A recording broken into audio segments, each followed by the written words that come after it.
बीच बड़ी खबर आती दिख रही है। फोकस करिए एक ही स्टॉक पर, वो है हमारा all time favourite Tata Motors. Tata Motors की एनालिस्ट डे है आज और उससे बहुत ही दमदार संकेत आते दिख रहे हैं। सबसे बड़ी बात, वित्त वर्ष 2025 यानी कि इसी वित्त वर्ष में जेएलआर कर्ज मुक्त हो जाएगी। ये बड़ा अपग्रेड आता दिखा रहा है कि जेएलआर डेट फ्री हो जाएगी। जेएलआर से रिलेटेड जितना भी डेट है वो कंपनी चुका देगी। ये बहुत बड़ा स्टेटमेंट आता दिख रहा है। इसके अलावा जो कंपनी की तरफ से स्टेटमेंट आ रहे हैं, 25% मार्केट शेयर हासिल करने का, 25% मार्केट शेयर, अभी 11% के आसपास है। 11% से 25% का मार्केट शेयर का लक्ष्य, यानी कि दुगुने से ज़्यादा मार्केट शेयर करने का इरादा रखती है कंपनी। बहुत स्ट्रॉन्ग स्टेटमेंट है टाटा मोटर्स की तरफ से। और मार्जिन्स को 2% से बढ़ाने का प्लान है पैसेंजर व्हीकल सेगमेंट में। अच्छा, ईवीज जो कुल पोर्टफोलियो है गाड़ियों का, उसमें ईवीज का हिस्सा 30% होना चाहिए अगले 5 साल में। ये भी ये बात कर रहे हैं। जो डीमर्जर की बात है कमर्शियल व्हीकल और पैसेंजर व्हीकल कारोबार की, वो अगले साल तक हो जाना चाहिए, ये बात निकल कर आ रही है। और पैसेंजर व्हीकल शेयर में तो इनका मार्केट शेयर रिसेंटली काफ़ी अच्छा सुधार दिखा है। ईवीज में अच्छी इनकी पकड़ है, लीडर हैं। अब सीवी मार्केट शेयर भी वापस बढ़ाने पर कंपनी का फोकस है। एक समय में सीवी मार्केट शेयर के भी बड़े लीडर हुआ करते थे, उसके बाद लगातार इनका शेयर कम हुआ है। अभी भी डोमिनेंट प्लेयर है, बट वहां पर भी इनका फोकस रहेगा। तो जेएलआर पर बड़ा फोकस है एनर्जी, पैसेंजर व्हीकल पर है, कमर्शियल व्हीकल पर है, एंड ऑफ कोर्स ईवीज में भी कह रहे हैं कि कुल जो गाड़ियों का पोर्टफोलियो उसमें से 30% हिस्सा इलेक्ट्रिक व्हीकल्स का होना चाहिए। ये कंपनी का प्लान है आगे जाकर। बिल्कुल तगड़ा एक्शन आता हुआ दिख रहा है यहाँ पर। टाटा मोटर्स की एनालिस्ट मीट बहुत ही मजबूत और बहुत ही दमदार आती हुई दिख रही है।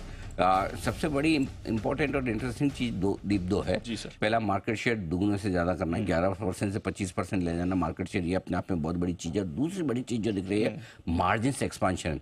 2% का मतलब 8 से 10% मार्जिन एक्सपांशन, यानी 25% मार्जिन एक्सपांशन एक तरह से आपका, वो बहुत बड़ा है। इस साइज पे बहुत बड़ा हो जाता है। सो आई थिंक ऑपरेशनली भी और अदरवाइज भी दोनों ही तरीके से अगर आप देखेंगे तो टाटा मोटर्स बहुत ही स्ट्रॉन्ग गाइडेंस दे रहा है अपनी एनालिस्ट मीट में। ये है आपके लिए। अविनाशी है कि अविनाशी जा चुके हैं? अगर अविनाशी हैं तो मैं एक बार उनसे टाटा मोटर्स, अच्छा जैन साहब से राय ली जाए। जैन साहब है हमारे। जैन साहब, टाटा मोटर्स की एनालिस्ट कॉल से गाइडेंस आता दिखा है, कैसे देख रहे हैं आप? नहीं, ये तो देखिए, इसमें तो पूरा श्रेय आपको जाता है अनिल जी। टाटा मोटर्स मैं तो थोड़ा नेगेटिव ही रहता था पहले, और जिस तरीके से ईवी में और डोमेस्टिक मार्केट्स में इन्होंने कैप्चर किया और इंडिया का टेस्ला ही बोलने लग गए लोग, और जो डेट्स को लेकर मैं चिंतित रहता था, और वहां पे आज इनका जो स्टेटमेंट आया है कि कर्ज मुक्त हो जाएगी, so that's a very big statement. क्योंकि टाटा मोटर्स के लिए मुझे हमेशा जो पहले नेगेटिव दिखता था वो डेट्स दिखता था, और फिर जब चेयरमैन साहब ने, टाटा ग्रुप के नए चेयरमैन साहब ने जब बोला कि हम टाटा मोटर्स और उनके फोकस और रडार पे रहा है कि इसको डेट फ्री करना है, so that was a very big statement even then. और इतने बड़े ग्रुप के चेयरमैन जब ऐसा विजन देते हैं तो मार्केट्स बहुत सीरियसली लेते हैं, और फिर देखते हैं कि उस तरफ क्या काम हो रहा है, और वो होते जा रहा है। और अब जेएलआर को कर्ज मुक्त होने की बात हो रही है, फिर मार्केट शेयर की बातें हो रही है। सो आई थिंक बहुत बढ़िया लेवल पे। और एक तो सबसे बढ़िया बात यह है कि कंसोलिडेशन हो गया इन लेवल्स पे, और ऊपर के लेवल से थोड़ा करेक्ट भी हुआ है। तो मेरे हिसाब से ये स्टॉक जिन्होंने लिया हुआ है, हमारे चैनल को देख के जिनकी मतलब खरीदारी हुई है, वो तो होल्ड करे ही, और जिनको लेना है वो बिल्कुल ले सकते हैं इन लेवल्स पे भी। और मेरे को अच्छा खासा टारगेट आगे आने वाले दिनों में लगता है, बट आज मैं बहुत ज्यादा अच्छे से टारगेट देने में मैं सक्षम नहीं रहूंगा, क्योंकि हम और भी आगे डेवलपमेंट्स देखेंगे। बट येट मुझे लगता है कि it's always a buy on dip stock.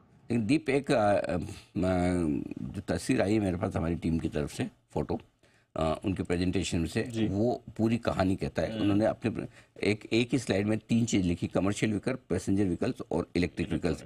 इन तीनों में उनका मार्केट शेयर और ग्रोथ का क्या इरादा है, ईबिटा कितना होगा, कैपेक्स कितना और कैश कितना होगा, इनको लेकर उन्होंने जो गाइडेंस दिया बहुत ही ज़बरदस्त है, इसमें कोई डाउट नहीं। इस सीवी को लेकर उन्होंने कहा कि मार्केट से ज़्यादा रेवेन्यू ग्रोथ होगी, स्ट्रॉन्ग डबल डिजिट ईबिटा होगा, और फ्यूचर कैश फ्लो 6 से 8%, स्ट्रॉन्ग आरओसी की वो बात कर रहे हैं, और वोलेटिलिटी कम रहेगी। पैसेंजर व्हीकल्स में फिर वो कह रहे हैं कि वॉल्यूम ग्रोथ जो है मार्केट से कहीं ज़्यादा होगा। 16% मार्केट शेयर वित्त वर्ष 2027 तक वो लाना चाहते हैं, और 18 से 20% मार्केट शेयर अगले 2-3 साल में। Double digit EBITDA, 8% revenue growth, positive और स्ट्रॉन्ग कैश फ्लो। अब आइए इलेक्ट्रिक व्हीकल्स। उन्होंने कहा इसमें कंटिन्यूड लीडरशिप रहेगी, और 30% से ज़्यादा इनका जो रेवेन्यू है वो FY30 तक इससे आएगा। वित्त वर्ष 2026 यानी इस नहीं अगले साल में ब्रेक इवन कर देंगे इस बिजनेस को, और अभी भी आगे चलते हुए इनका कैपेक्स प्लान जो है वो इस पे बना रहेगा जब जब जैसी जैसी जरूरत होगी। तो तीनों ही सेगमेंट को लेके बड़ा तगड़ा आउटलुक